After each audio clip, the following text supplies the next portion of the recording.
It's not survival of the fittest. It's survival of those who can adapt. This is Justin Solomon, a 30-year-old MLS analyst for the Philadelphia Union. Initially born from Australia, he rose into the Sounders Academy, went pro in his hometown club, and even coached in Mexico for almost a decade. But how did Justin find success? Anybody can just look behind their shoulder. What did you learn from that? And why did he move to a country where he didn't speak the language? Rome wasn't built in a day, and neither were we. And so in this interview, we will discover the evolution of football culture around the world and find out the raw reality of an MLS leader. What was life like growing up? I was born in Australia, but I was raised in San Diego. My dad played Division I tennis. He played at DePaul and University of Hawaii because my dad also became like a tennis pro. So I'd see him come back home late, it'd be Christmas Day and he'd come and open presents and he'd just go straight to the courts to teach. My mom, she played in Australia. When we moved, I pretty much stopped playing baseball and basketball. I joined Oregon ODP. That ended up giving me the connections I needed to play with the Sounders Academy. Philadelphia Union had an application, started off as an internship, and it's just worked into what it is now. Who inspired you? Was there someone in the game that you just always looked up to? I was always attracted to players who had flair. Whenever I watched Ronaldinho, Dennis Bergkamp, for me, you can have flair, but it's also, can you connect that with intelligence? I mean, anybody can do an Anthony spin, but where does that get you? What Ronaldinho and Bergkamp used to do and how creative and imaginative they were, how they used to connect that to production. That was, for me, the greatest thing in the world. Those guys would inspire me. And then also, I used to watch a lot of futsal videos like Edward Van Gils, Izzy Hitman.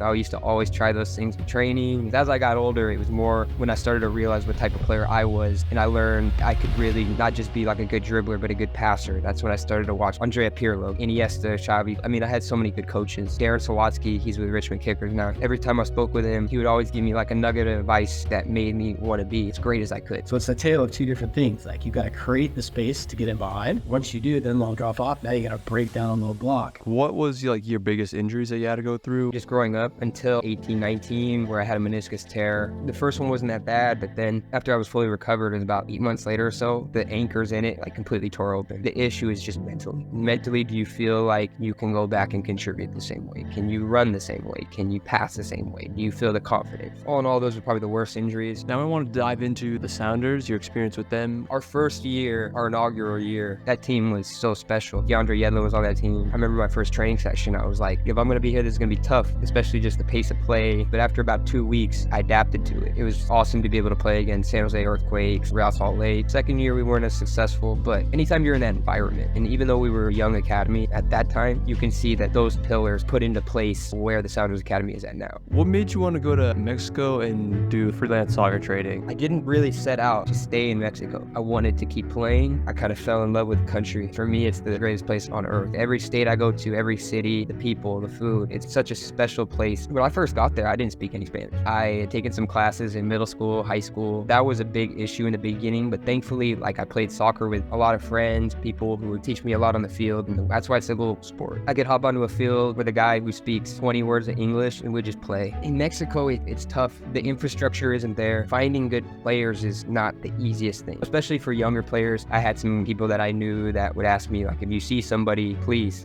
let us know, keep your eyes out. That was more of how that worked. Your year in Australia with the club, I know you said it wasn't your favorite experience. It's one of those things where you have to adapt. This isn't going to be like it was before. I wasn't mature enough to understand how these things work. Mentally, I was really demoralized. When you're young, it seems like the end of the world. Yeah, you might be confident, but there's always going to be roadblocks. There's always going to be things that stand in your way, and it's not survival of the fittest. It's survival of those who can adapt. That's something I didn't take to heart enough when I was there. I should have been fitter. I should have been more receptive to feedback. Maybe for the first couple of years, I would blame others, but ultimately, as I've gotten older, I have to blame myself. How would you describe the culture of the sport in each different country, the play style? The good thing about the U.S. and Australia is the game is growing, but the U.S. is still behind in soccer culture. Mexico, everybody knows about the game. You speak to somebody's uncle, you get really surprised about what you see in the advertisements, in the news. It's really impressive to be surrounded by soccer culture. When you come back to the States, yeah, you have football, basketball. It's not a distraction. It's just the culture hasn't grown. Even when you see somebody like I Show Speed on YouTube,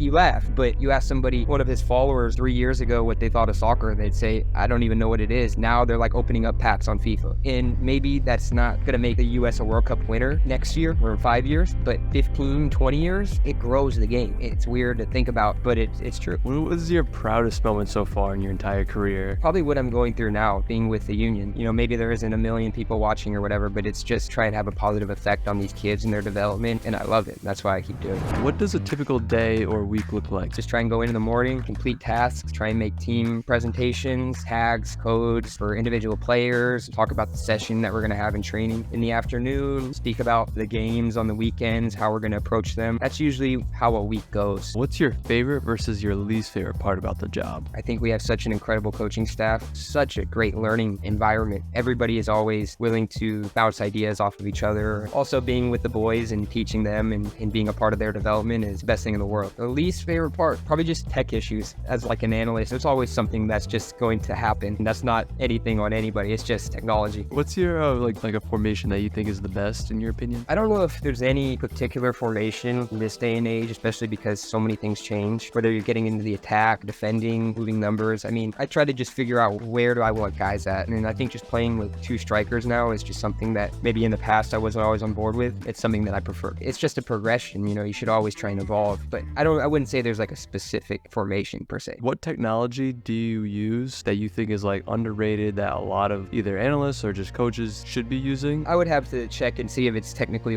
underrated, but drones, the perspective you get, whether it's in training or for games, the angles to see how the game is moving, whether you're checking the opposition, just for ourselves in training. I mean, you put a drone over a rondo and you get a better view of the way guys are moving. You put a drone in a match behind a goal way up high, and it's so much different than like a wide angle from the side. I think that's something that I'm like, man, drone footage is just really special. What's your philosophy on set pieces, whether it's a free kick or a corner kick? It's not something that I put a massive amount of time into. For corners, I usually just prefer in-swingers, unless it's you go short and you have a 2v1. I think everybody has their own preferences. Sometimes it's better to keep things simple. What is like a big tip that you would give when analyzing a team? When you look at other teams, maybe you just want to see their build-up. That's something that I always like to just see how other teams build up. So I like to just see the details of players, just the little things that we have to improve on. It's really important to not just look at it in the macro, but also to look at it in the micro. What is that little detail there that could be something? If you were to pick one skill, with the ball, without the ball, I think scanning is just, it does everything. It dictates and determines what you can do with the ball, without the ball, tracking runners, but then are you processing the information? Because anybody can just look behind their shoulder. What do you learn from that I think really separates players? Where do you see yourself in 5 or 10 years? I definitely love the analysis part of the game. I love watching film back. I've always been like that since I was young with like DVRs on my TV. It's something that I enjoy immensely. I also work as the assistant coach for the 14s and 13s. So it might be I'm pulling a player aside and I'm saying, let's focus on this for the next 5 minutes or so, or the role that I'm in now. I enjoy it. What's your final message, one last piece of advice you would tell someone if they were 13, 14, or younger? Rome wasn't built in a day, and neither were we. It's important to understand that you're learning. You're not a final product. You're not a finished product. And to be coachable. Things don't just change in a day or a week or a month. It really is the way life is. When it's up, enjoy it. Try to keep it that way. When it's down, adapt and find ways to make it up again. A massive thanks to Justin, as I wish you the best in your MLS career. And please drop a like on the video, because if it wasn't for him, this video wouldn't be possible. But if you want to see more, check this interview out.